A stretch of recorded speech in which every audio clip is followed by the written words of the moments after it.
أعوذ بالله من الشيطان الرجيم بسم الله الرحمن الرحيم برضا الله لشفاعة رسول الله صلى الله عليه وسلم ولغفران ذنوبنا ولمحو سيئاتنا تبديلها بالحسنات ولقضاء حوائجنا حوائج الدنيا والآخرة ولتيسير أمورنا أمور الدنيا والآخرة غفر الله لنا ولهم وإلى حضرة جميع الملائكة المقربين والكربين والرحمن وجميع الملائكة وحسن حضرة الأنبياء والمرسلين عليهم الصلاة والسلام وآل كل نسبي كلنا المؤمنين جميع الصحابة والتابعين وتابع التابعين وجميع العلماء والأولياء والفقهاء والمحدثين والمفسرين خزن لحضرتي يا الله شيخ جلال الدين السيوطي شيخ جلال الدين المحلي شيخ الصاوي شيخ متولي الشعراوي شيخ فخر الدين الرازي وإلى حضرة جميع مشايخنا وأساتذتنا حسن أحمد جزولي بن ردية جزولي Kiai Zainuddin Jazuli, Kiai Nurul Huda Jazuli, Kiai Hamid Jazuli, Kiai Fuad Mun'im Jazuli, Kiai Ibn Jazuli, Kiai Badri, Kiai Mahfud Sirat, wa ila hadrati Abi Mas Abdullah Sulaiman Dul Faqar, Ahmad Hamad wa Arif wa Khatim Abu Habana min Ismin Jabul wa jami' amwatina wa jami'il mu'minin wal mu'minat wa zan la hadrati jami' ahli daras dalam al-ahya' minhum wa alamat siwarihim wa kibarihim Usan la hadrati Mbah Sayyid Ali Azhar wa Mbah Mujahid wa Mbah Abdul Qahar wa Mbah Ubaidah wa Mbah Buyutimiyati wa Mbah Yahjir wa Mbah Mansur wa ila hadrati Abi Mas Abdullah Sulaiman Dul Faqar Muhammad Ahmad wa alihi wa khatib wa khatim Muhammad Ismin Jamil Jami' amwatina jami' muslimin wa sunnatuna wa faradallahu lana wa lahumul Fatihah. A'udzu billahi minasyaitonir rajim. Bismillahirrahmanirrahim. Alhamdulillahi rabbil alamin. Ar-Rahmanir Rahim Maliki Yaumiddin Iyyaka na'budu wa iyyaka nasta'in Ihdinas siratal mustaqim Siratal ladzina an'amta 'alaihim ghairil maghdubi 'alaihim waladdallin Amin. A'udzu billahi minasyaitonir rajim. Bismillahirrahmanirrahim. Qala al-mu'allif rahimahullah ta'ala wa nafa'ana bihi wa bi 'ulumihi wa bi asrarihi fid dharain amin ya rabbal alamin. Qala Allah ta'ala fi kitabil karim wa asdaqul qailin. A'udzu billahi minasyaitonir rajim. Bismillahirrahmanirrahim. Ya Allah, wala taqrabu malal yatimi illa billati hiya ahsanu hatta yablugha ashuddahu wa aufu bil ahdi innal ahda kana mas'ula. Surat Al-Isra ayat 34. Wala taqrabulan aja padha marki sapa sira kabeh. Wala taqrabulan aja padha marki sapa sira kabeh malal yatimi ing bondone lare yatim. Ing bondone lare yatim. Ing bondone lare yatim illa billati angin kelawan barang to dalan iya kang utawi allati iku ahsanu luweh bagus hatta ya belugha hingga tumeka sapa yatim sehingga tumeka sapa yatim asyuddahu ing umur baleke yatim wa aufu lan padha nuhonono sapa sira kabeh bil ahdi kelawan ya Allah ya Rabbi ya Karim bil ahdi kelawan janji idza ahadtumullaha awin nasa Ida ahatum arikalani janji sapa sira kabeh Allah ing Gusti Allah awin nasa utawa ing para menungso innal ahda sak tenane janji iku kana ana apa ahdu iku mas'ulan barang kang den takoki apa anhu saking ahdi wa auful kaila idza kiltum wazinu bil qistasil mustaqim dzalika khairu wa ahsanu ta'wila wa aufulan padha nuhono sapa sira kabeh al kaila ing takran ay atimmuhu tegese padha nyempurnakno sapa sira kabeh ayatimuhu tegese padha nyempurnakno sapa sira kabeh al-kaila ing kail tegese padha nyempurnakno sapa sira kabeh ing kail idza kiltum Idza qiltum ari kalane naker sapa sira kabeh wazinu bil qistasil mustaqim. Wazinu lan padha nimbango sapa sira kabeh bil qistasi kelawan timbangan ai bil mizan al mustaqimi kang ajeg apa qistas ail mizani tegese timbangan asawi kang ajeg apa qistas apa mizan. Dzalika khairu ahsanu ta'wilah. Dzalika utai mengkono madzkur min ya Allah ya Rabbi ya Karim masdar aufa niku ifa'il kail wal wazn nggih. Awi teng mriki marji'e Mbah Yai minal kafaah wal wazni marji'e wa auful kaila idza qiltum wazinu bil qistasil mustaqim ngriku. Dzalika utai mengkono wafaul kail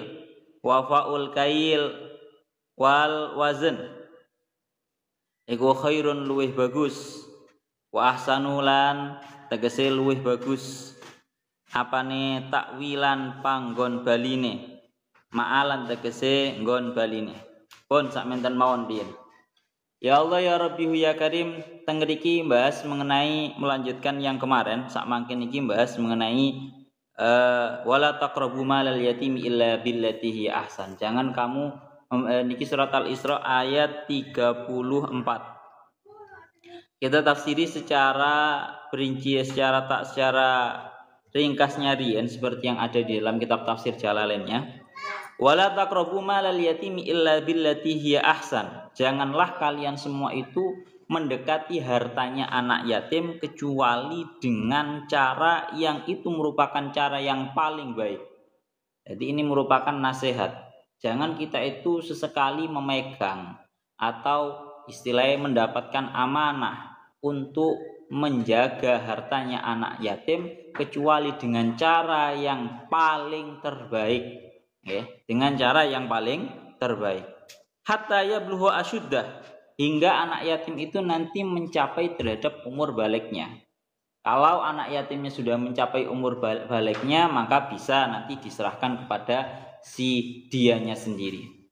Ya Allah ya Rabbi ya Karim si anak yatimnya sendiri. Wa aufu bil ahdi.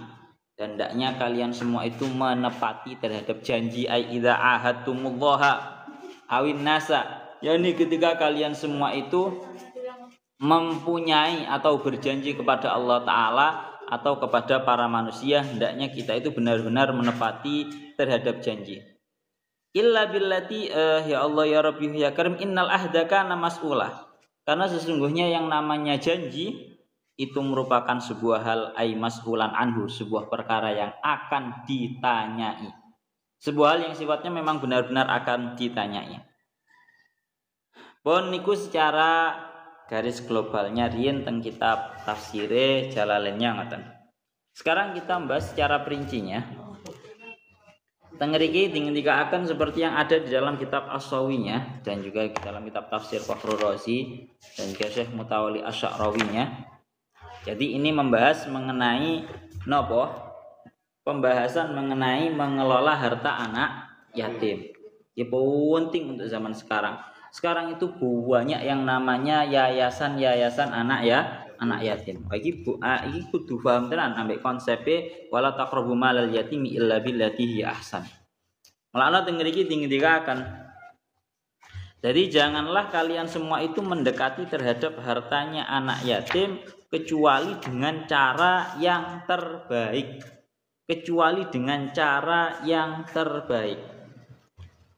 Syekh Mutawalli Asy-Sya'rawi ngendika di dalam kitab tafsirnya, beliau niku dawuh ngeten. Lihatlah di dalam Allah Ta'ala itu meredaksikan Al-Qur'annya.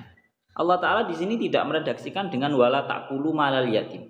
Ya kan? Kalau redaksinya wala ta'kulu malal yatim itu kan maknanya janganlah kalian semua memakan terhadap hartanya anak yatim. Tapi Allah Ta'ala tidak memberikan redaksi yang seperti ini. Allah Ta'ala memberikan redaksi wala taqrabu malal yatim. Janganlah kalian mendekati. Mendekati tok saja, mendekat saja itu jangan. Mulane secara tegas Syekh Mutawalli Asy-Sya'rawi niku paring dawuh ngeten. Lah, Walam yakul wala ta'kulu malal yatim liyuhadzirana min mujarradil iktirab awit tafkir fit ta'addi alaihi. Allah Ta'ala memang sengaja di dalam ayat ini tidak menggunakan redaksi wala ta'kulu malal yatim, jangan kalian itu memakan hartanya anak yatim, tapi menggunakan bahasa wala taqrabu malal yatim, jangan kalian itu mendekati terhadap hartanya anak yatim. Ini tujuannya nopo? Liyuhadirana min mujarradil iktirab, agar kita itu tidak mendekat saja itu jangan. Nopo awit tafkir fit ta'addi alaihi, atau jangan sampai kita itu pernah terbesit di dalam hati kita itu ingin memiliki rencana buruk terhadap hartanya anak yatim. Mikir buruk tok, merencanakan rencana yang tidak baik di dalam hartanya anak yatim saja itu jangan. Jadi larangannya seperti itu di dalam ayat ini. Tujuannya nopo sih? Yang pertama, li'annal yutma madharun min madhahiri du'fi la yasihu an tajtari'a alaihi. Karena yang namanya status sifat yatim itu merupakan sebuah sifat di mana itu merupakan sifat kelemahan yang sama sekali tidak patut bagi kita untuk menampakkan keberanian kita. Arek cilik lho Pak, arek cilik gak duwe bapak. Apa gunane gawe awak dhewe menampakkan sebuah keberanian untuk melakukan tindakan yang sifatnya itu mendolimi terhadap hartanya anak yatim.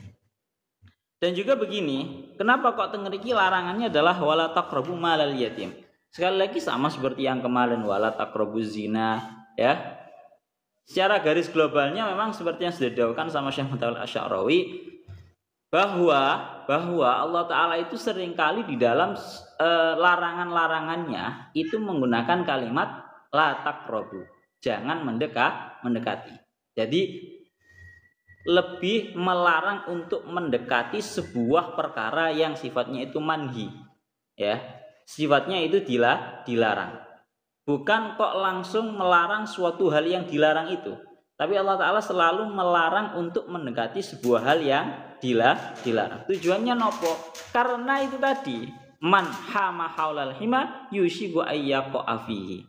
Barang siapa yang berdekat-dekatan dengan sebuah perkara yang dilarang, niscaya seringkali hampir saja hal tersebut akan menjatuhkan di dalamnya. Kowe Pak, ya, kalau cuma dilarang untuk memakan, kemudian dilegalkan yang namanya mendekati, wah medeni. Sing jenenge nyekel duit, ya. Sing jenenge nyekel duit wong yatim. Lek wong itu tidak memiliki tingkat amanah yang tinggi, bisa-bisa uang ini disalahgunakan. Mulane teng mriki larangannya adalah wala taqrabu. Jangan kalian itu mendekati. Pun niku ngoten. Kita lanjutkan lagi. Wala taqrabu malal yatimi, janganlah kalian mendekati terhadap hartanya anak yatim. Nah, perlu kita beri sebuah definisi. Sebenarnya siapa sih yatim itu siapa? Ngeri tinggiakan kalian Syekh Mutawal Asy'arawi, wa man mata abuhu wa huwa lam yablugh mablaghar rijal wa huwa sinnur rusydi. Yang namanya yatim adalah anak yang ditinggal mati oleh bapaknya dalam keadaan dia belum balik. Iki sebuah definisi yang kelihatannya ringan, tapi seringkali kita lalaikan atau dilalaikan oleh masyarakat umum. Jadi yang pertama, seseorang anak yang ditinggal mati oleh ayahnya. Berarti anak arek cilik, dia belum balik, tapi ditinggal mati oleh ibunya. Dan ini duwe bapak tapi ditinggal mati oleh ibu. Maka menurut para jumhurul ulama, seorang anak kecil yang ditinggal mati oleh ibunya tapi dia masih memiliki anak, dia itu tidak bisa dikatakan sebagai yatim. Napa? Kalau ditinggal mati ibu tapi dia masih punya anak, dia nggak bisa dikatakan sebagai yatim. Sehingga coba kita beri pengetahuan intermezzo yang sifatnya tidak ada hubungannya dengan hal ini. Biasanya ketika 1 Muharram itu kan waktu di mana para muslimin itu disunahkan untuk menyumbangkan sebagian hartanya untuk anak yatim, kan seperti itu ya. Lah, biasanya banyak sekali undangan-undangan dari orang-orang untuk memberikan hartanya kepada anak yatim. Lah mereka itu terkadang memasukkan hal tersebut juga anak yang ditinggal mati oleh ibunya. Ditinggal mati ibu tapi sik duwe bapak. Di kalangan kita orang-orang awam itu mereka juga mengatakan bahwa yang namanya orang yang ditinggal mati oleh ibu itu dinamakan sebagai yatim. Padahal itu sama sekali tidak tepat. Terus biye, ini dulu pernah saya pernah bahasil masail membahas bab ini. Ada sebagian pendapat ulama yang mengatakan bahwa sekalipun ditinggal mati oleh ibunya, tapi dia masih punya bapak, menurut satu pendapat itu juga bisa dikatakan sebagai anak yatim. Tak baleni mana? Kalau ada anak ditinggal mati oleh ibunya, dia masih punya bapak, ada sebagian pendapat yang mengatakan bahwa itu ya yatim. Tapi kalau menurut jumhurul ulama, dia tidak bisa dikatakan sebagai anak yatim. Itu yang nomor satu. Yang nomor dua, anak yatim yang adalah anak yang ditinggal mati oleh bapaknya dalam keadaan dia masih belum balik. Sehingga kalau dia sudah balik, maka sudah tidak bisa dikatakan yatim lagi. Saya kan di medsos itu kan jadi guyonan.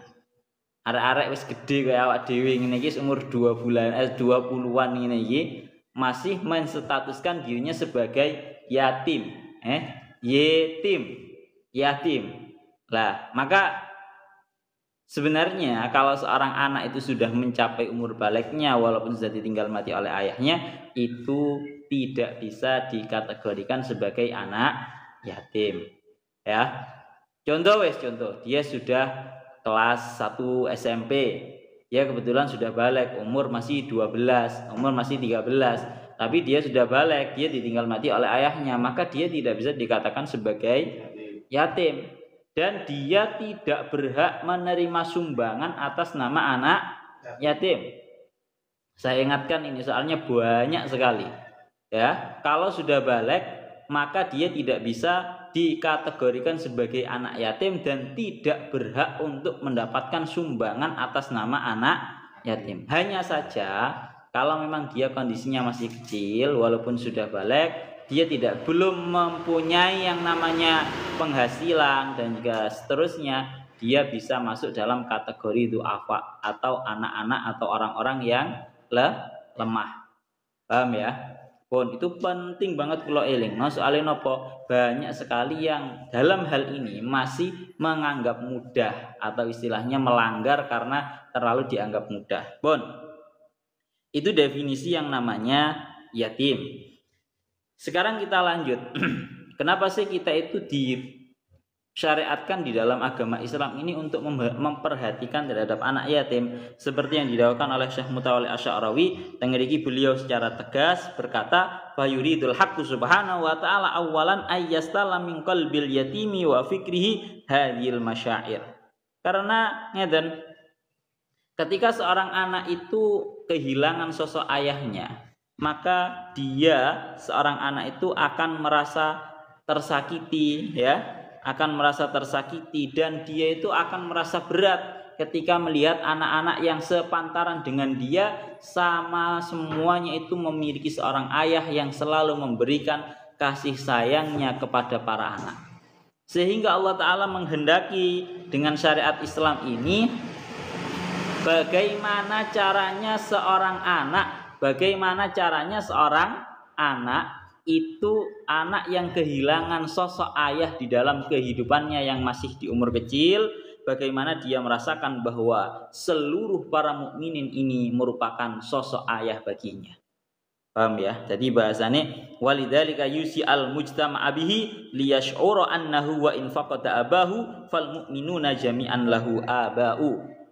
Jadi Allah Ta'ala itu menginginkan bahwa ketika ada anak kecil yang kehilangan ayahnya yang selalu mengasihinya, kemudian dia merasakan rasa sedih dan dia melihat teman-teman yang seumuran dengan dia bisa merasakan kasih sayang yang begitu hebat dari seorang ayah, maka Allah Ta'ala memberikan wasiat kepada seluruh para mukminin agar seluruh para mukminin ini menjadi seorang ayah bagi si anak yatim tersebut.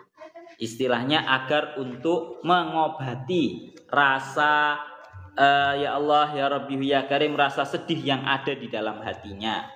Oleh karena itu, wa kadzalika hinama yara al-insanu annal yutma mukramun fi mujtama'in imani yakfaluhu wa yar'ahu wa ya'tabiru kullu fardin fihi ibnan min abnaihi yatma'innu qalbuhu wa la tufzihu ahdasul hayati fi nafsihi. Niki lho. Jadi titik tekan itu yang ngeriki. Oleh karena itu ketika seorang manusia itu memahami bahwa anak yatim itu dimuliakan di dalam lingkungan yang islami, maka dalam keadaan di lingkungan yang islami itu semuanya memberikan tanggung jawabnya kepada seorang anak yatim, dan semuanya itu bisa menganggap seorang anak yatim itu merupakan anak baginya, maka hati seorang anak yatim pasti akan menjadi tenang dan dia tidak khawatir tentang kejadian-kejadian atau kejadian-kejadian yang ada di dalam hidup ini. Nah, ini penting. Jadi harus ada sifatnya niku sing para mukminin, orang-orang besar itu menganggap seorang anak yatim itu sebagai anaknya, sehingga seorang yatim itu akan merasakan bahwa seluruh para mukminin itu merupakan ayah bagi dia, sehingga kesedihan orang anak yatim ini akan sedikit terobati, tidak terlalu dalam rasa sakit yang ia rasakan ketika kehilangan seorang sosok ayah. Bahkan tengeriki didawuhaken walayak liku ingkut diro ayyutsma auladuhu, bahkan tidak akan khawatir andaikan ditakdirkan anak-anaknya besok itu menjadi yatim, karena memang lingkungannya itu ketika benar-benar penuh dengan ajaran Islam, niscaya akan menjadi baik. Anak yatim tidak akan menjadi dikucilkan atau merasa sedih. Bahasanya Syekh Mutawil Asy'arawi seperti itu, fasaufa yajiduna misla hadhihi riayah wa misla hadzal hanani minal mujtama'al imani pun. Dene ngoten, sehingga seorang anak yatim ini di dalam lingkungan yang penuh dengan ajaran agama Islam itu bisa menemukan sosok pengganti daripada ayahnya dari segi rasa kasih sayang, dari segi memberikan atau menanggung tanggung jawab, dan sehingga membuat dia itu tidak menentang terhadap takdirnya Allah dan hatinya pun menjadi tenang. Pun ini ajaran yang baik, ini harus kita terapkan di dalam diri kita. Pun kita lanjutkan lagi. Tengeriki didawuhaken wala taqrabu malal yatimi illa billati hiya ahsan. Seperti yang didawuhkan oleh Al-Imam Fakhruddin Ar-Razi, beliau dawuh di dalam tafsir Fakhrur Razinya, beliau dawuh hubungannya ayat ini dengan ayat sebelumnya adalah kalau dalam ayat yang sebelumnya kan membahas mengenai larangan berzina, kemudian larangan untuk membunuh terhadap jiwa raga seorang manusia yang diharamkan oleh Allah Ta'ala dibunuh kecuali dengan sebab yang hak, dengan sebab yang benar. Maka dalam ayat ini Allah Ta'ala melarang yang namanya mendekati terhadap hartanya anak yatim kecuali dengan cara yang baik. Ini korelasinya apa? Hubungannya apa? Hubungannya adalah seperti yang didawuhkan oleh Imam Fakhruddin Ar-Razi bahwa fasabata anna nahya 'aniz zina wa nahya 'anil qatli yarji'u hasiluhu ila nahyi an itlafin nufus. Kalau pada dua ayat yang kemarin itu Allah Ta'ala membahas mengenai yang namanya larangan berzina, larangan membunuh terhadap jiwa raga yang dimuliakan oleh Allah.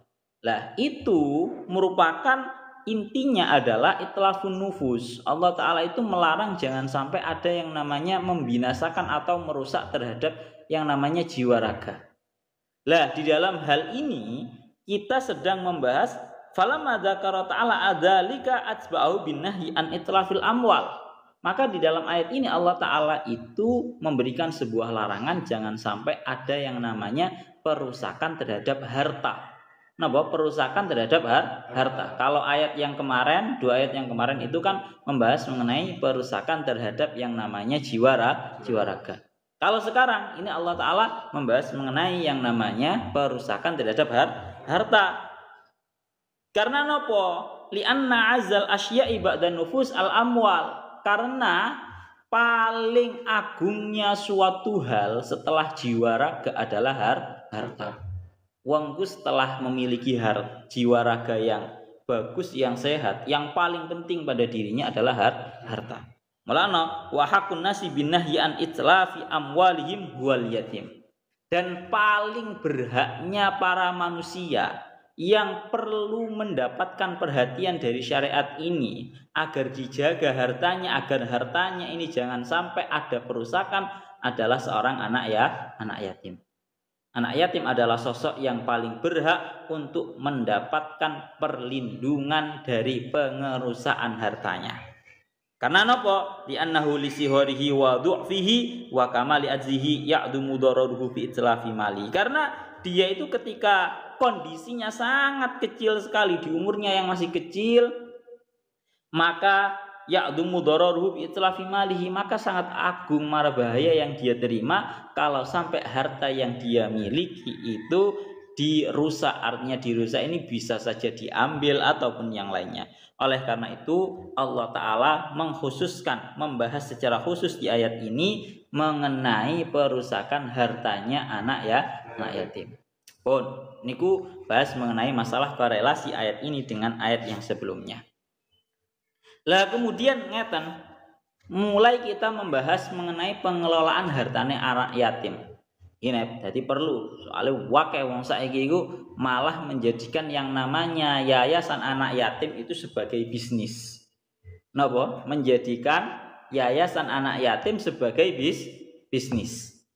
Bagaimana sih sebenarnya tentang hartanya anak yatim itu bagaimana? Intinya adalah satu. Wala taqrabu malal yatimi illa billati hiya ahsan. Janganlah kalian semua itu mendekati terhadap hartanya anak yatim kecuali dengan cara yang paling baik. Jadi awak dewe kita ini nggak boleh memegang, mengelola terhadap hartanya anak yatim kecuali dengan cara yang paling baik sendiri. Paling baik sendiri itu maksudnya bagaimana? Kalau di sini tengriki dikatakan dawuhnya Syekh Mutawalli, kalau dawuhnya Imam Fakhruddin Ar-Razi, cara yang terbaik itu artinya ada dua. Yang pertama, ini sama persis yang dijawabkan sama Syekh Mutawalli Asy'arawi. Jadi ada cara terbaik, ada cara yang baik. Kalau cara yang baik, yang niki dingendikaken at-thariqa al-hasanah annaka hina taqrabu malal yatimi la tubaddiduhu wa la tata'adda alaihi. Jalan yang baik itu artinya adalah engkau mendekati, engkau memegang, mengelola terhadap hartanya anak yatim dalam keadaan si pemegang ini tadi dia tidak merusak terhadap hartanya anak yatim, tidak menyalahgunakan terhadap hartanya anak yatim. Artinya bagaimana? Semisal ada yayasan anak yatim gitu ya. Maka kalau seperti itu kondisinya ini persis sama yang didawuhkan sama Imam Fakhruddin Ar-Razi bahwa al-asani al-murad huwa an ta'kula ma'ahu idza tajta ilaihi. Ya. Yakni kalau memang dibutuhkan maka dia boleh memakan sedikit dari hartanya anak yatim. Wis dadi kaedahe ngeten, di dalam kitab fikihnya itu didhawuhaken ngeten. Masalah yang namanya hartanya anak yatim adalah pihak si pengelola kalau dia itu merupakan sosok yang tidak bisa bekerja, tidak punya pekerjaan, tidak punya penghasilan, karena dia terkonsenkan hidupnya untuk mengurusi anak yatim, maka dia boleh untuk mengambil dari hartanya anak yatim sedikit untuk memenuhi kebutuhannya dan kebutuhan keluarganya. Satu. Tapi kalau dia itu memang sosok yang sangat kaya, walaupun dia itu kondisinya mengurusi terhadap yayasannya anak yatim, tapi kalau dia itu kaya, dia tidak boleh mengambil sepeser pun dari hartanya anak yatim. Ampora. Lah makanya yang terjadi pada zaman sekarang ini adalah justru kebalikannya. Sing jenengi yayasan anak yatim justru malah dijadikan sebagai bisnis. Naudzubillahi min dzalik. Hukumnya haram. Tegasna maneh.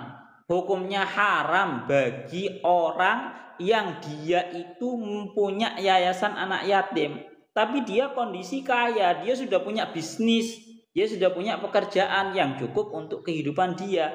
Hukumnya haram dia mengambil daripada hartanya anak yatim. Dan kecuali kalau dia itu merupakan sosok yang memang di dalam mengurusi yayasan anak yatim ini membuat dia tidak bisa bekerja, dia sehingga tidak punya penghasilan sama sekali, ya. Dia menjadi fakir miskin. Maka kalau seperti itu boleh untuk mengambil dari hartanya anak yatim, tapi itu pun harus sekadarnya, tidak boleh lebih, harus sekadarnya. Pun itu yang pertama, itu bittariqah al-hasanah, cara yang baik, itu merupakan sebuah kewajiban. Dan yang kedua, al-ahsan, jalan yang terbaik yang dimaksud dalam ayat ini bagaimana? Adalah tengeri kita akan antun miyalahu hadzal mal wa tusmirahu wa tahfadhu lahu ila ayyakun ahlan litasarrufi. Dan yang paling baik tadi kan yang merupakan sebuah kewajiban adalah ketika pihak pengelola yayasan itu benar-benar menjaga hartanya anak yatim dan tidak memakan sesedikit pun ketika memang dia itu orang yang sudah kaya, punya penghasilan di luar itu. Kecuali kalau dia itu memang fakir miskin, ini merupakan sebuah kewajiban. Kecuali kalau fakir miskin boleh untuk mengambil tapi sekadarnya. Lah, baru kita membahas yang namanya jalan yang terbaik di dalam mengelola hartanya anak yatim adalah kita benar-benar mengembangkan hartanya anak yatim tersebut. Jadi hartanya anak yatim ini Pak, kalau kita pegang harusnya dengan cara yang terbaik adalah kita mampu untuk mengelolanya.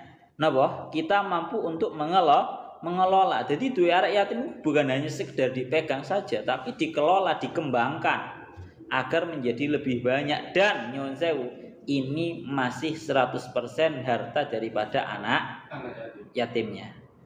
Pun niku ngoten.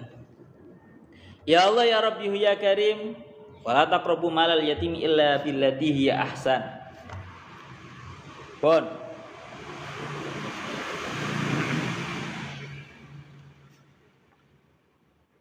kenapa kok perlu yang namanya dikembangkan? Kenapa kok perlu yang namanya dikembangkan? Karena dawuhnya para ulama seperti yang didawuhkan sama Syekh Mutawalli Asy'arawi adalah oleh karena itu di dalam surat An-Nisa ayat 5 Allah Ta'ala niku ngendikane warzuquhum fiha, dan hendaknya kalian semua itu memberikan rizki terhadap para anak yatim di dalam hartanya. Dan Allah Ta'ala tidak tahu walam yakul warzuquhum minha. Allah Ta'ala tidak tahu berilah mereka makan dari harta mereka, tapi bahasanya adalah di dalam harta mereka. Ini artinya apa? Artinya adalah li'annar rizqa minha yungkisuha.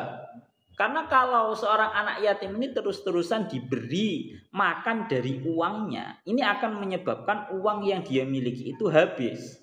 Lalu bagaimana cara yang baik? Walakin makna warzuquhum fiha, ya, ai min raiha wa ribhiha wa laysa min ra'sil mal. Yakni kalian itu di dalam memberi makan terhadap anak yatim, berilah dari keuntungan hartanya anak yatim, jangan dari pokoknya harta anak yatim. Paham ora we? Jadi semisal ngeten, anak yatim ditinggalkan dalam keadaan dia punya tanah warisan, semisal seperti itu, kemudian juga harta sekian. Maka seorang walinya atau katakan pengurus yayasan atau walinya anak yatim, janganlah memberi makan anak yatim dari harta pokoknya, tapi kembangkan harta ini sehingga harta ini bisa mengembang dan punya penghasilan. Dan yang diberikan makan kepada anak yatim ini diambilkan dari keuntungan pengelolaan harta anak yatim. Sehingga hartanya masih ada terus, begitu loh. Pon, niku dawuhnya Imam Syekh Mutawalli Asy'arawi seperti itu. Mulano beliau sampai dawuh wa illa law tasawwarna anna ahadal ausya alal aitam indahu malun liyatimin wa akhadha yunfiqu alaihi min hadzal mal wa yukhriju minha zakah wa khilafahu fasawfa yantahi hadzal mal wa yablughu al yatimu mablaghur rusydi fala yajidu min mali syai'an yu'taddu bihi. Niki lho dawuhnya Syekh Mutawalli Asy'arawi. Dawuhnya Syekh Mutawalli Asy'arawi, beliau dawuh karena coba bayangkan kalau ada seorang wali atau seorang yang diwasiati untuk mengurusi anak yatim, kemudian dia memberikan memberikan terhadap anak yatim itu makan, tapi dari pokok hartanya dia. Hampir dipastikan anak yatim ini mencapai umur besarnya, umur baliknya dalam keadaan hartanya sudah habis.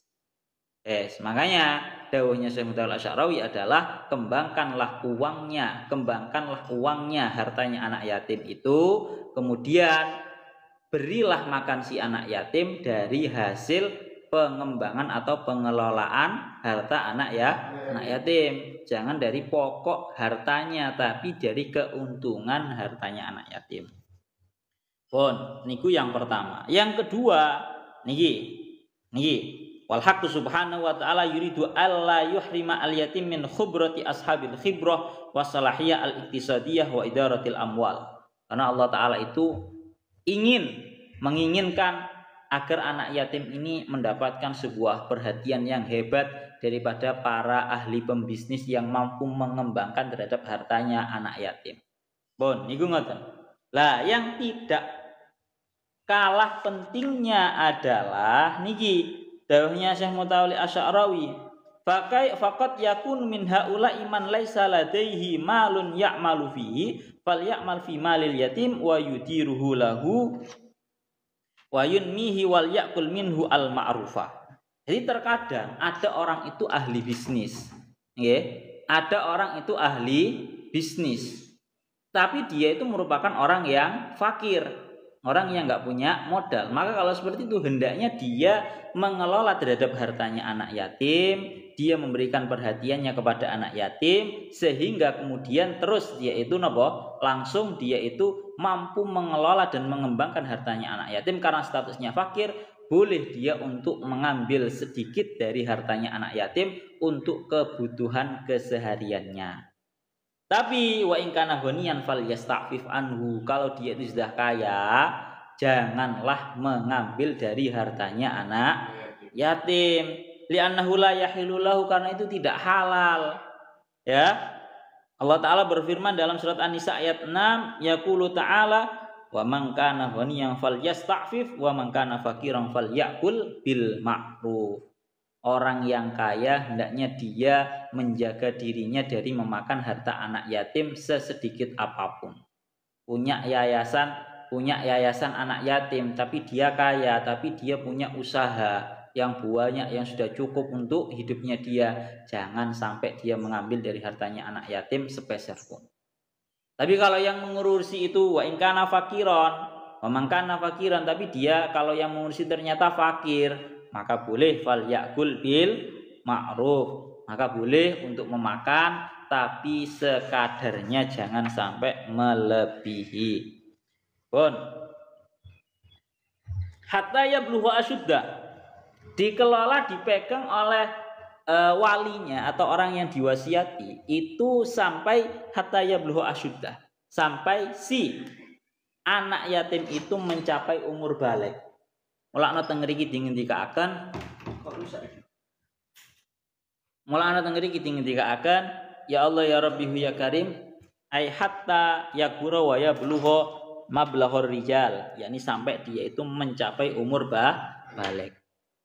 Tapi secara tegas yang Mutawalli Asy'arawi dawuh ngeten, ya Allah ya Rabbi ya Karim, beliau sampai dawuh ngeten, likainu lil yatim malahu wa qad balasin rusdi wa taklif walakin hal hadis sifah kafiyatun likainu lil yatim malahu wa qad balasin rusdi wa taklif. Apakah cukup arek kecil wis balik, anak yatim yang sudah mencapai umur balik begitu saja langsung diberikan kepada dia hartanya? Apakah cukup cuma sifat baliknya saja? Beliau dawuh fil haqiqah anna hadis sifat ghairu kafiyah. Pada hakikatnya, kalau cuma status balik saja itu bukan dianggap belum cukup agar hartanya diberikan kepada dia. Ada syarat tambahan. Linusallima lahu malahu yatasarrafu fihi bima'rifatihi li'annahu qad kana ma'akibari sini safihan la yusinu at-tasarruf fala yajuzu an natruka lahu al-mal yubadjitahu. Idan, jadi enggak cukup cuma dia mencapai umur balik kemudian langsung diberikan hartanya kepada si anak yatim yang sudah mencapai balik, ini enggak cukup. Karena terkadang ada anak itu mencapai umur balik dalam keadaan apa? Dalam keadaan si anak yang mencapai balik ini belum rusdu, belum mempunyai keahlian di dalam mengelola harta. Sehingga kesimpulannya bagaimana? Kapan hartanya anak yatim itu diserahkan kepada dia? Idzan farusduhu wa salamatul akli wa husnut tasarruf syartun asasiyun fi taslimil mali lil yatimi li'annahu asbaha birusdi ahlan litasarruf fi malihi. Jadi kapan diberikan hartanya anak yatim kepada anak yatim? Yaitu ketika yang pertama dia sudah balik, yang kedua ketika dia itu sudah mencapai rusdu. Rusdu itu apa? Sifat pintar. Sifat pintar maksudnya bagaimana? Dia memiliki kecerdasan akal sehingga dia itu mampu untuk mengelola hartanya. Dia mampu untuk mengelola hartanya. Jadi dua, hartanya anak yatim itu mulai boleh diberikan kepadanya itu ketika dua. Yang pertama ketika dia sudah balik, yang kedua ketika dia sudah benar-benar memiliki kemampuan untuk mengelola hartanya. Pun nggih, paham nggih? Itu maksudnya hatta yablugha asyuddah. Pun kita lanjutkan lagi. Ya Allah ya Rabbi ya Karim. Waufu bil ahdi innal ahda kana mas'ula. Dan hendaknya kalian semua itu menepati terhadap janji, karena sesungguhnya janji itu merupakan sebuah hal yang akan ditanyai. Kalau kita kembali ke tafsir Jalalainnya tengeriku didhawuhaken waufu bil ahdi ai idza ahadtumullaha awin nasa. Hendaknya kalian semua itu memenuhi terhadap janji, yakni ketika kalian semua itu memiliki janji terhadap Allah Ta'ala atau terhadap para manusia. Maksudnya apa? Janji kita terhadap Allah. Syekh Mutawalli Asy'arawi secara jelas beliau dawuh, yang namanya janji al-ahdu itu apa sih? Al-ahdu atau janji itu apa sih? Tengriki ngendikaaken al-ahdu ma ta'aqqada al-insanu alaihi ma'ahiri aqdan ikhtiyariyan yaltazimu huwa binata'ijihi wa matlubati.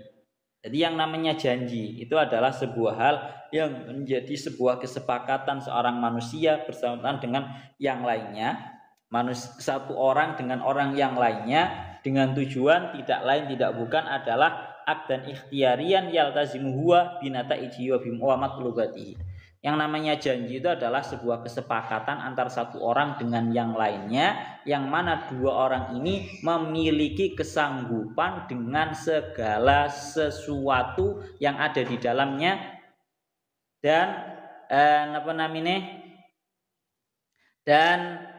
konsekuensi yang ada di dalamnya. Itu namanya janji. Secara tegas Syekh Mutawalli Asy'arawi beliau mengatakan wa awwalu aqdin ubrima huwal aqdu al-imani alladzi akhadallahu ta'ala alaina jami'an. Janji yang paling pertama sendiri adalah sebuah janji yang disepakati, yang diberikan oleh Allah Ta'ala kepada kita semua. Napa? Yang diberikan oleh Allah Ta'ala kepada kita semua, yaitu napa? Janji yang berupa iman. Okay? Sebenarnya tengeri kita akan wa antakhurun fi antadkhul al iman bidzalika mukhtaran aw la tadkhul. Kita punya kebebasan masuk iman atau tidak itu bebas. Akan tetapi lakin hina tadkhulu fil imani mukhtaran yajibu an naltazima bi ahdil iman. Kalau kita sudah masuk kepada agama Islam, kita punya iman, kita wajib bertanggung jawab. Kita punya kesanggupan untuk mengamalkan segala sesuatu yang ada di dalamnya agama Islam. Itu namanya janji. Janji itu sebuah kesanggupan. Ngono lho. Li'anna Allah la yuridu minna qawaliba takhdha walakin yuridu minna quluban takhsha. Karena Allah Ta'ala itu menginginkan dari kita sebuah hati yang tunduk, bukan sebuah jasad yang terpaksa. Paham ora? Gampangane ngomong itu. Allah Ta'ala itu menghendaki iman daripada para manusia itu dalam keadaan imannya itu karena sebuah ikhtiar atau keinginan, bukan atas dasar keterpaksaan. Bisa saja aslinya Allah Ta'ala itu memaksa semua para manusia agar iman bisa. Ora mati, lek ora iman dipateni. Kan bisa, Tapi yang ada ketika sistemnya iman itu dimasukkan dengan model paksaan seperti ini, yang ada mereka itu cuma nopo iman secara terpaksa tapi hatinya tidak iman. Paham ya? Makanya dawuhnya Syekh Muhammad Al-Asy'ari ping dawuh Allah Ta'ala itu menghendaki kepada kita hati yang tunduk, bukan jasad yang terpaksa. Pun. Lah, mulano ya Allah ya Rabbi ya Karim. Ini peringatan keras daripada Syekh Mutawalli Asy'ari. Beliau dawuh ngeten, "Fallahu la yuridu a'naqan wa innama yuridu quluban." Maka Allah Ta'ala itu menghendaki hati kita itu memang benar-benar taat, benar-benar tunduk kepada Allah Ta'ala secara ikhtiar, secara murni, itu pilihan kita. Bukan atas dasar sebuah keterpaksaan. Itu yang pertama. Ini beliau memperingatkan secara keras kepada kita. Lakin yakhlutu kasiron minan nasi in amartahu bi amrin min umuriddin fayaqulu la ikraha fiddin. Ada banyak dari kalangan para manusia yang beriman, mereka itu ketika diperintahkan untuk melakukan suatu hal yang sifatnya merupakan kesanggupan di dalam agama Islam, dikongkon sholat, dikongkon poso dan seterusnya, tapi mereka tidak mau dan mereka malah dalilnya pakai la ikraha fiddin. La ikraha fiddin itu kan artinya tidak ada paksaan di dalam agama. Ini justru malah mereka jadikan oleh orang-orang yang bisa ditanda kutip dikatakan sebagai liberal. Mereka berkata nang agama gak ono paksaan kok. Mereka memerintahkan kepada mereka ayo salatlah, ayo puasalah. Mereka malah bilang tidak ada paksaan di dalam agama. Maka secara tegas beliau Syekh Muhammad Al-Asy'ari dawuh, naqulu lahu, kita ucapkan kepada mereka, antalam tuhsin al-istidlala. Kamu itu sama sekali tidak bisa memberikan sebuah dalil secara baik, tidak mampu memahami secara baik. Karena apa? Al-murad la ikraha fi an tadkhula ad-din walakin in dakhalta fa'alika al-iltizam bimatlubati. Arti daripada la ikraha fiddin itu adalah tidak ada paksaan bagi kamu untuk masuk di dalam agama. Bebas. Ngono lho. Milih model piye bebas. Tapi kalau kamu sudah memilih yang namanya agama Islam sebagai agama kamu, walakin in dakhalta fa'alika al-iltizam bimatlubati. Tapi kalau sudah kamu itu memilih agama Islam sebagai agama kamu, maka kamu harus memiliki kesanggupan terhadap segala tanggung jawab, segala kewajiban yang ada di dalamnya. Niku ngaten. Sehingga kita wajib, Pak. Kita wajib untuk memenuhi segala janji kita kepada Allah Ta'ala tentang kewajiban yang ada di dalam syariat agama Islam ini. Niku ngaten. Dilanjutaken malih teng mriki dikatakan innal ahda kana mas'ula wa aufu bil ahdi innal ahda kana mas'ula. Ya. Jadi janji kepada Allah juga janji terhadap para manusia. Innal ahda kana mas'ula ay qad yakun al makna ay mas'ulan anhu. Sesungguhnya yang namanya janji itu merupakan sebuah hal yang ditanya. Ya. Ini artinya banyak. Ini seperti yang dawuhkan oleh Imam Fakhruddin Ar-Razi, beliau dawuh, kok iso nang kene redaksinya adalah janji yang ditanyai. Ada yang mengatakan artinya adalah aisahibal ahdi kana mas'ula. Orang yang memiliki janji itu pasti terus ditanyai. Jadi sama seperti was'alil qaryah, dawuhnya seperti itu di sini. Wasani annal ahda kana mas'ulan ay matluban yutlabu minal mu'ahid alla yudayyi'ahu wa yafiya bihi. Ada yang mengartikan bahwa artinya yang namanya sebuah janji itu merupakan sebuah perkara yang ditanyai adalah kueku yang namanya janji itu memang sebuah hal yang diminta, yakni diminta daripada orang yang berjanji agar dia tidak menyia-nyiakannya dan agar dia itu mampu untuk memenuhinya. Intinya janji itu merupakan sebuah pertanyaan. Akan terus ditanyakan dan akan terus diminta dan akan terus ditagih. Jadi innal ahda kana mas'ula. Yang namanya janji itu pasti akan ditagih. Mula ana teng mriki ya Allah ya Rabbi ya Karim, Syekh Mutawalli Asy'arawi sampai dawuh seperti ini. Wangdur ila halil mujtama. Idza lam tura'a fihi al-uhud wa lam tuhtaram al-mawasik. Ya. Mujtama'un yastahinu ahluha bil wafa wa syarafil kalimah. Wa sawfa tajiduhu mujtama'an mufakkikan fuqidat fi as-siqatu bainan nas. Coba lihatlah kepada mujtama' atau kaum-kaum yang di dalamnya tidak dijaga yang namanya janji, juga tidak dimuliakan di dalamnya yang namanya sebuah mawasik, sebuah perjanjian, maka sebuah golongan mujtama, sebuah golongan yang mana dia para ahlinya itu sebuah penduduk yang ahlinya itu sama sekali tidak pernah memuliakan atau bahkan menghina, menganggap remeh, menganggap enteng yang namanya menepati terhadap janji, maka bisa dipastikan bahwa dia itu akan kehilangan kepercayaan daripada para manusia, ya. Wa idza mafuqidat asiqah wa dha'al wafa wa syaraful kalimah allati tudaru bi harakatul haya fa'lam annahu mujtama'un fashilun wa laysa ahlan liruqiyin aw taqaddumin. Kalau ada sampai segolongan yang sudah kehilangan kepercayaan dari para manusia dan dia itu enggak ada yang namanya, tidak pernah yang namanya memenuhi terhadap janji, yang mana ini merupakan komponen atau bahasanya tempat daripada perputaran hidup ini, maka bisa dipastikan itu merupakan sebuah mujtama, sebuah perkumpulan yang sifatnya itu fasil, yang gagal, yang tidak akan pernah mendapatkan sebuah kemajuan. Paham berarti? Jadi itu mang, karena yang namanya sebuah perjanjian dan menepati terhadap janji itu merupakan modal utama seseorang di dalam menjalani kehidupan ini. Dawuhnya Syekh Mutawalli Asy'arawi sampai seperti itu. Bahkan beliau sampai tegas seperti ini. Wali ahamniyatil ahdi fil Islam najidu yan akidu bimujarradil kalimah. Karena pentingnya yang namanya sebuah janji di dalam agama Islam ini, maka kita bisa menemukan bahwa yang namanya janji itu sudah menjadi positif hanya dengan sebuah kalimat, hanya sekedar diucapkan itu sudah menjadi positif. Artinya ya apa? Walaysa minad daruri ayyusajjala fi sajalatin rasmiyah.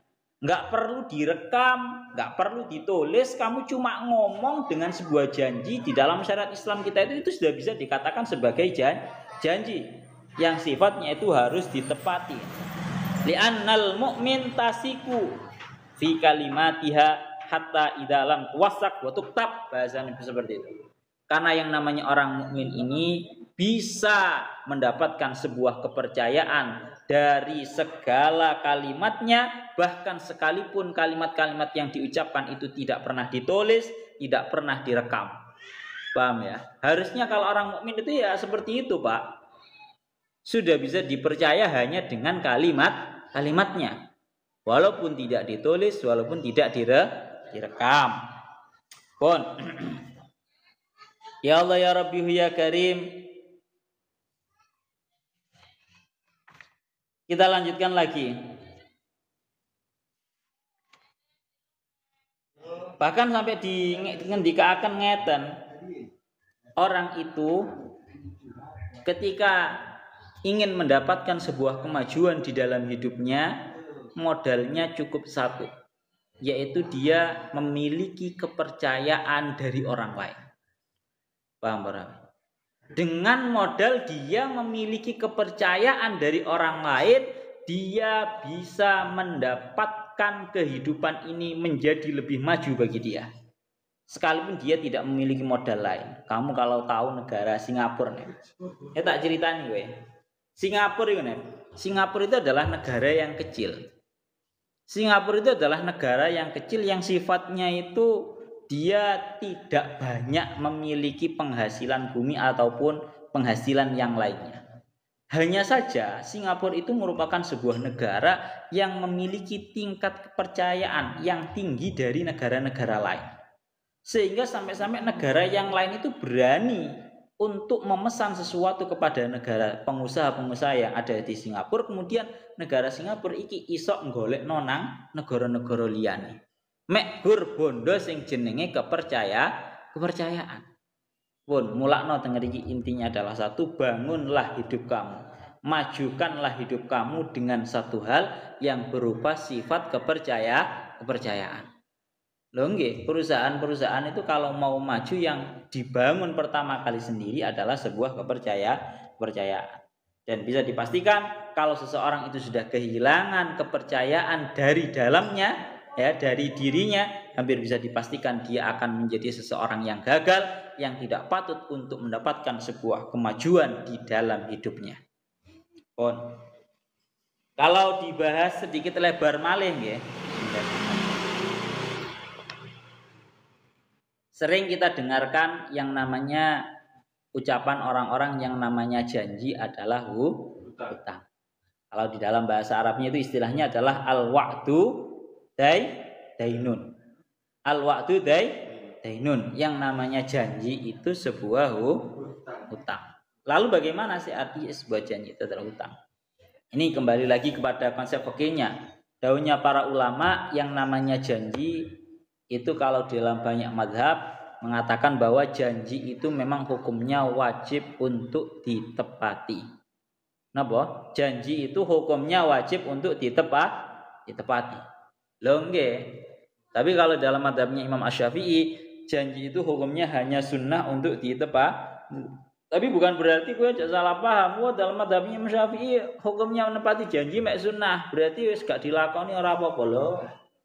Kamu jangan melihat cuma dalam madhabnya Imam Syafi'i saja. Madhab lain mengatakan wajib. Dan garis bawahnya adalah kembali yang apa yang saya ucapkan tadi. Kalau kamu mengikuti pendapat yang sunnah sehingga kamu terlalu meremehkan tentang kewajiban menepati janji, bisa dipastikan kamu akan kehilangan yang namanya sebuah kepercayaan. Dan dari kehilangan kepercayaan, kamu akan menjadi seseorang yang gagal, yang tidak patut untuk mendapatkan sebuah kemajuan lagi.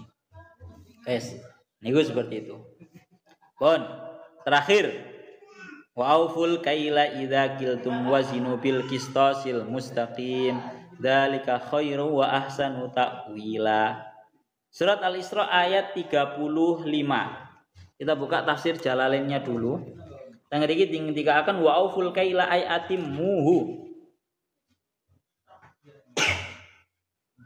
Dan hendaknya kalian semua itu memenuhi terhadap sebuah takaran, yakni sempurnakanlah takaran tersebut. Ai idza kiltum, yakni ketika kalian itu menakar. Wazinu bil qistasil mustaqim ai al mizani as-sawi, dan timbanglah dengan timbangan yang setara. Lek zaman biyen kan timbangannya kan gawe timbangan sing modele sik berat kanan kiri gitu. Jadi timbanglah dengan timbangan yang lurus, dengan timbangan yang setara. Dzalika khairu wa ahsanu ta'wila ay ma'alan. Hal tersebut itu merupakan sebuah marji'e dalika benakno. Dzalika utawi mengkono-mengkono mazkur min qaulihi la taj'al ma'allahi ilahan akhar. Marji'e nang kitab sawine. Qauluhu dzalik bahwa mengkono-mengkono mazkur min qaulihi la taj'al ma'allahi ilahan akhar ilahuna. Itu marji'e nang mriku. Hal tersebut itu merupakan sebuah hal yang paling baik dan merupakan sebuah hal yang paling baik sebagai tempat kembali. Kita lanjutkan. Jadi untuk ayat ini kita membahas yang namanya menepati terhadap menepati terhadap yang namanya napa? Kail atau sebuah takaran. Sekali lagi ini masih pembahasan dengan ayat yang sebelumnya. Wala taqrabu malal yatim. Ini membahas mengenai permasalahan jangan sampai ini larangan dari Allah Ta'ala, jangan sampai ada yang namanya itlaful mal atau napa bahasane? Pengerusaan terhadap yang namanya harta. Artinya pengerusaan ini hartanya orang lain kita ambil secara semaunya, itu jangan sampai lah. Dalam hal ini adalah auful kaila idza kiltum. Kalian kalau menakar untuk orang lain hendaknya memberikan takaran yang sempurna. Ya, dan ketika memberikan sebuah timbangan kepada orang lain, maka timbanglah secara lurus. Ya, timbanglah secara lurus timbanglah secara setara.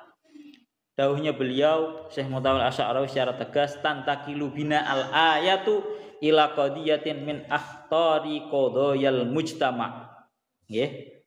Ini ayat sedang membahas mengenai pembahasan yang paling mengerikan yang menjadi permasalahan umum. Kenapa? Pembahasan yang paling mengerikan yang menjadi pembahasan umum. Karena apa? Hadhil qadiyah allati tatmanu lil insani natijata arakihi wa simara juhdihi wa ta'abi fil haya. Yaitu sebuah permasalahan dalam syariat Islam itu memiliki sebuah jaminan kepada para manusia untuk menjaga untuk para manusia agar mereka mendapatkan hasil keringatnya, buah daripada kesulitan mereka agar tetap utuh di dalam tangan mereka. Wa yatma'innu annaha aidatun alaihi la ala hadi tabqa at-tufailiyah al-mutasallitah allati turidu an ta'isha al-aktafil akhirin wa tataghadda ala dima'i. Sehingga orang itu bisa tenang kalau dalam syariat Islam itu ada tanggungan terhadap harta yang merupakan hasil kerja kerasnya. Dan jangan sampai yang namanya orang itu hidup menggunakan model hidup di atas tanggungan orang lain dan memakan daripada darahnya orang lain. Artinya bagaimana menjadi benalu?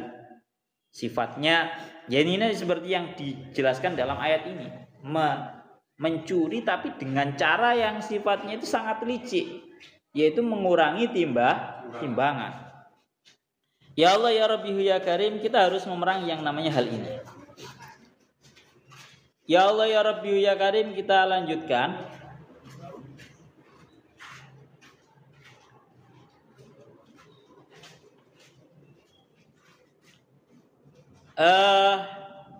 Wa'uful kaila idza qiltum. Ngriki dingendikaken ya Allah ya Rabbi ya Karim,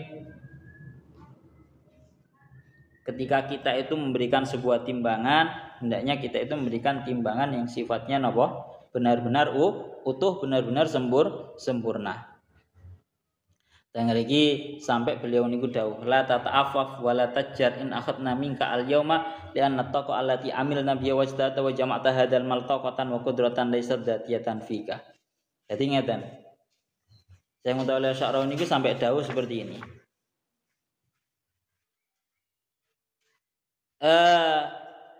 Ini seperti halnya yang ada di dalam ayat wailul lil mutaffifin alladzina idaktalu 'alan nasi yastawfun wa idza kaluhum aw wazanuhum yukhsirun. Kalau dalam surat Al-Mutaffifinnya kan seperti itu. Wailul lil mutaffifin, celakalah mereka orang-orang yang suka mengurangi timbangan. Alladzina idaktalu 'alan nasi yastawfun, di mana ketika mereka yang kebetulan meminta timbangan kepada orang lain, maka mereka meminta agar timbangannya dipenuhi. Lek awake sing tuku nang wong liya njaluk timbangan iku benar-benar dipenuhi atau bahkan kadang njaluk bonus. Nek nang wong liya njaluk timbangane dipenuhi bahkan minta bonus. Namun wa idza kaluhum aw wazanuhum yukhsirun. Tapi kalau dia sendiri yang menimbang atau menakar untuk orang lain, justru dia itu merugikan dengan cara mengurangi timbangan atau takarannya. Secara jelas Syekh Mutawil Asy'arawi dawuh seperti ini. Ai idza qalu linnasi wazinuhum lahum yukhsirun ayyang kusuna. Hadza mawdi'udam wa ma'na al-mutaffifin alladzina yazidun. Wa haula idza qalu 'alan nasi ay akhadhu minhum akhadhu haqqan wafiyan wa hadza la lauma 'alaihi. Kalau ada orang beli kemudian dia itu meminta agar timbangannya itu dipenuhi secara utuh, maka itu bukan merupakan sebuah hal yang sifatnya itu dicela. Kowe tuku beras 5 kilo ditimbang 5 kilo dan kamu menegaskan aja sampai kurang loh ya. Meminta agar dipenuhi, itu bukanlah sebuah hal yang sifatnya itu dicela. Yang dicela adalah wa idza kalum awazanuhum yukhsirun. Kalau ada orang menimbangkan untuk orang lain atau menakarkan untuk orang lain, dia itu merugikan, artinya mengurangi timbangannya. Inilah yang menjadi tempat tercela secara syariatnya. Yang iki dingendikaken ngoten bal yulamu ala annahu lam yusawi bainahu wa bainal akhirin wa lam yu'amil an-nasa bimisli ma yajibu ayu amiluhu bihi. Secara tegas beliau dawuh yang menjadi titik tercela bagi dia adalah dia itu tidak bisa menyetarakan antara dirinya dengan orang lain. Ya, kalau kepada orang lain dia meminta agar timbangannya dipenuhi, tapi kalau dia menimbang untuk orang lain dia nggak mau memenuhi. Berarti kan dia tidak bisa menyetarakan antara dia dengan orang lain. Dan walam yu'amil an-nasa bimisli ma yajibu ayu amiluhu bihi. Dan dia tidak bisa bertransaksi kepada orang lain dengan sebuah kewajiban yang seharusnya dilakukan orang lain untuk dia dan dia untuk orang lain. Nih loh. Jadi itu yang menjadi tempat tercelanya dia. Itu yang menjadi tempat tercelanya dia. Jadi dia tidak bisa bermuamalah secara adil antara untuk dirinya sendiri kepada orang lain atau orang lain kepada dirinya. Harusnya setara dong. Kita lanjutkan sedikit lagi. Ya Allah ya Rabbi ya Karim, maka pada hakikatnya, ini loh dawuhnya Syekh Mutawal Asy'ari, maka pada hakikatnya wa nulahidu annal kasirina yafhamu anna tatfif yakunu fil kaili wal mizani fahasbu walakinnahu aidan fis sa'ri fal ba'i alladhi yankusuka al kilo 20 graman masalan faqat bakhosaka fil wazni wa taffafa alika fis saman aidan. Pada hakikatnya orang yang mengurangi terhadap timbangan dan juga takaran itu memberikan kerugian dari dua model. Yang pertama timbangannya kurang, dari segi harta itu juga dari segi harga itu juga ada yang dikorupsi. Ya Bro. Katakan beras 1 kilo harganya 15.000. Yang diberikan itu ternyata cuma 9 ons. Maka kalau seperti itu, dari segi timbangannya ada yang kurang, dari segi uang itu juga ada yang namanya sebuah pengurangan. Niku dawuhnya beliau seperti itu. Wazinu bil qistasil mustaqim, dan kalau kalian itu menimbang hendaknya timbanglah dengan timbangan yang setara dengan timbangan yang lurus. Zaman biyen kan timbangannya kan anjen abot-abotan ngene to. Zaman sekarang juga masih ada ya. Kene timbangan 1 kilo terus marono kene akhirnya timbangannya diluruskan seperti ini. Nah, kalau sekarang kan wis gawe sing digital itu ya, sudah ada tulisannya berapa ons, berapa kilogram, berapa gram, itu sudah ada timbangannya. Jadi hendaknya kita juga dalam menimbang untuk orang lain itu dengan timbangan yang lurus. Ya, timbangan yang benar-benar sesuai.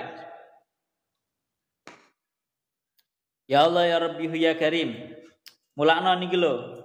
Beliau sangat mengingatkan kepada kita semua, Syekh Mutawal Asy'ari, beliau mengingatkan lau nadarta ila amaliyatil kaili la wajadtaha wadihatan maksyufatan qallama yastati wal insanu al hisyafi wa katsiran ma yang kasyifu amruhu wa yu'lamu tala'ubu li annal kaila amamal a'yun wa tala'ub fihi maksyuf al mal waznu dzalika al waznu majalun wasi'un lit tala'ub.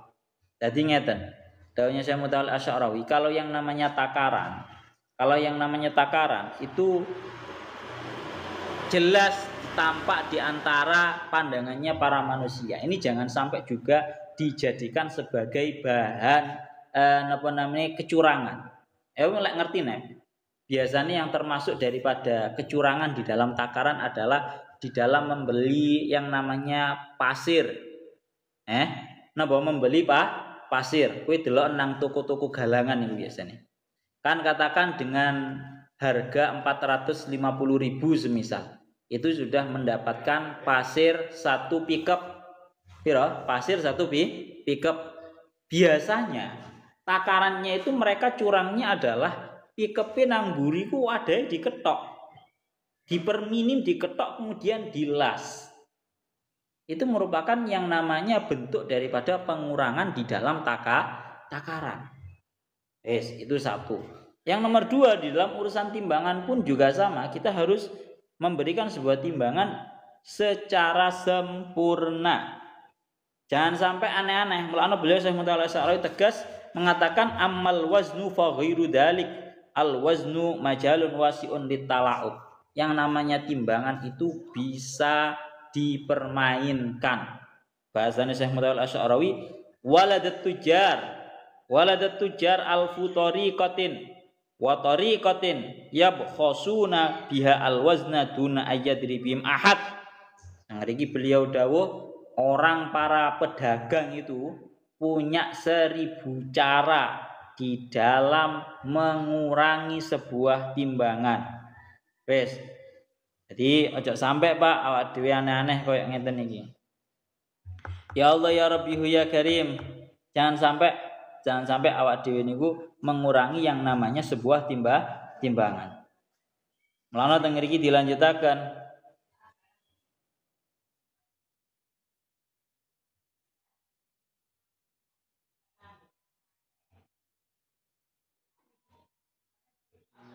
Mulane teng mriki dingendikaken.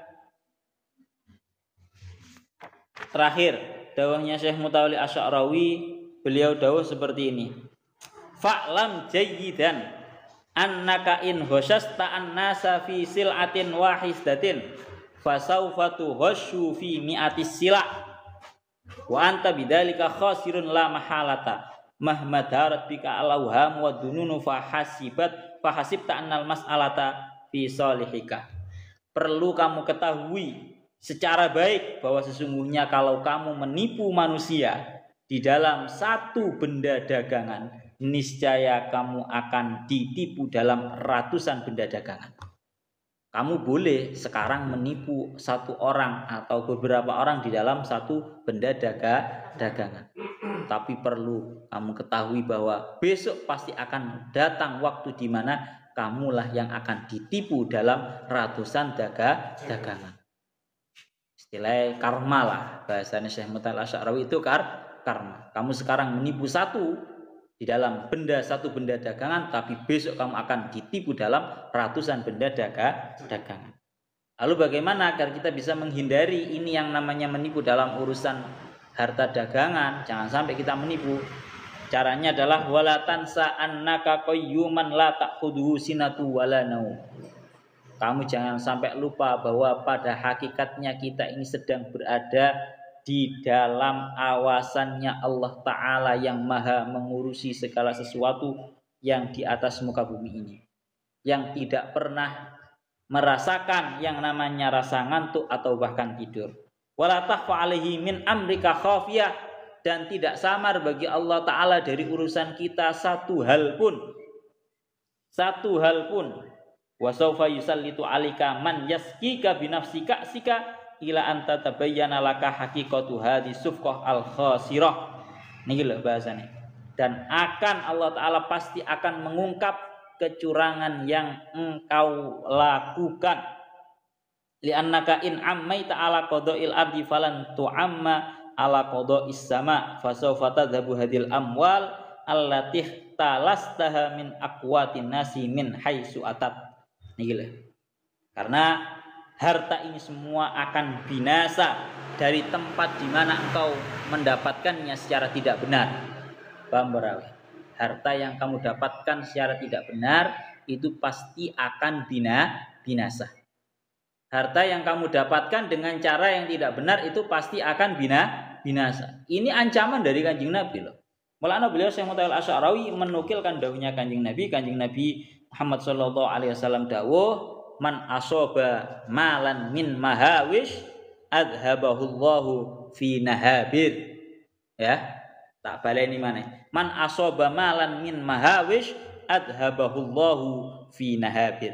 Barang siapa yang mendapatkan harta dari sebuah hal yang sifatnya tidak legal, niscaya harta tersebut akan dibinasakan oleh Allah Ta'ala di tempat-tempat binasa. Ini merupakan sebuah ancaman. Kowe aja sampai ngira dengan cara menipu itu kamu mendapatkan kekayaan. Wah, aku bisa cepat kaya dengan cara menipu, mencurangi benda dagangan, ya, benda takaran dan juga benda timbangan. Salah kowe. Ancaman Gusti Allah dari dawuhnya Kanjeng Nabi, Beliau secara tegas dawuh man asoba malan min mahawish adhabahullahu fi nahabir. Barang siapa yang mendapatkan harta secara tidak legal, niscaya harta tersebut akan dibinasakan oleh Allah Ta'ala di tempat-tempat binasa. Ya, nggih. Jangan sampai keliru pemahamannya. Bon. Begitu juga sebaliknya. Wa kadzalika fil muqabil. Begitu juga sebaliknya. Man saddaqa an-nasa wa waffa lahum fi bai'ihi wa syira'ihi wa ta'amulatihi yassarallahu lahu man yuwaffa lahu wa yasduqu ma'ahu. Man saddaqa an-nasa. Dawuhnya Syekh Mutawalli Asy'ari, barang siapa yang melakukan sebuah tindakan jujur untuk para manusia dan dia mau memenuhi terhadap mereka dalam urusan jual belinya dan segala transaksinya, niscaya Allah Ta'ala akan memudahkan bagi dia orang yang juga melakukan tindakan memenuhi dan bertindak secara jujur kepada dia. Paham? Intinya adalah cara gampangan ngomong karma lah. Lek kon niku ngelakoni yang namanya kecurangan, besok kamu akan dicurangi secara lebih banyak. Tapi kalau kamu melakukan sebuah kejujuran, besok kamu akan menemukan orang-orang yang bertindak jujur kepada diri kamu. Untung dan buntungnya itu dari sikap kamu sendiri. Paham ya? Terakhir, dzalika khairu wa ahsanu ta'wila. Ya Allah ya Rabbi ya Karim.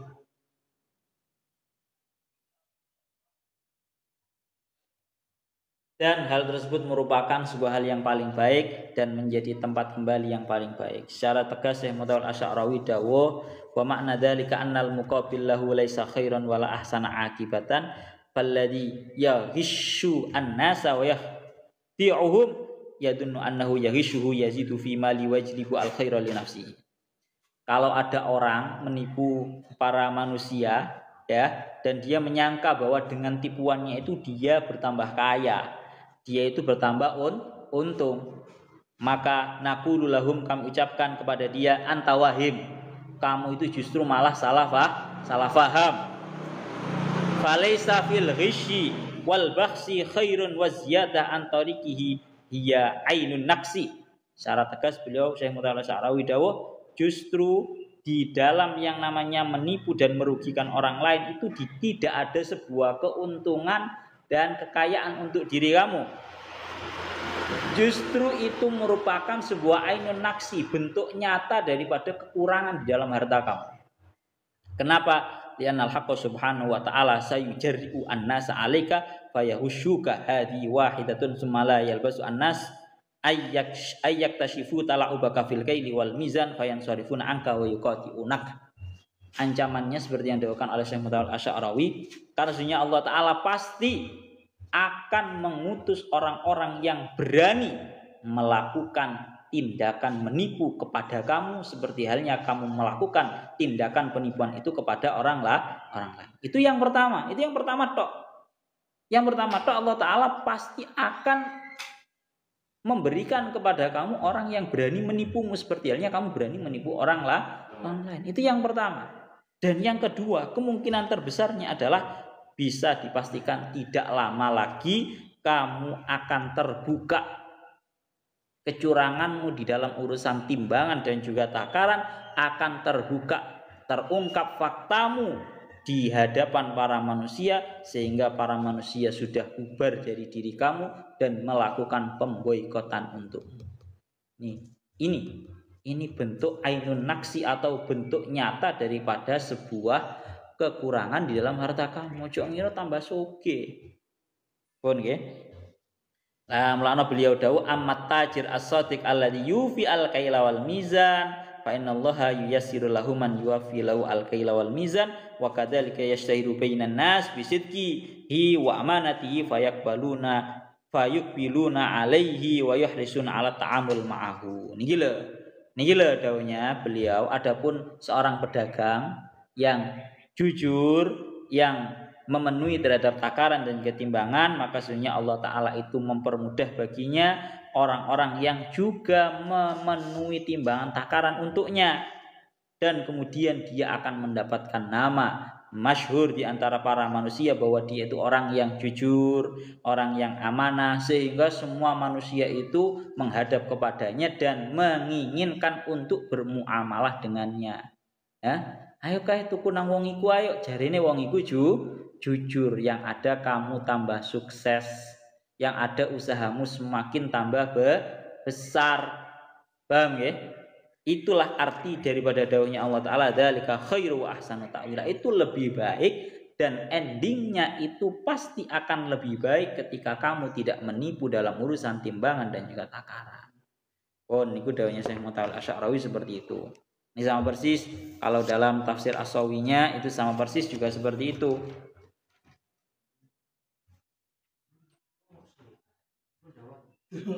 Wal makna imtisalul ma'murat wajtinabul manhiyat khairun fid dunya wa ahsanu ta'wilan ay akibatan fil akhirah.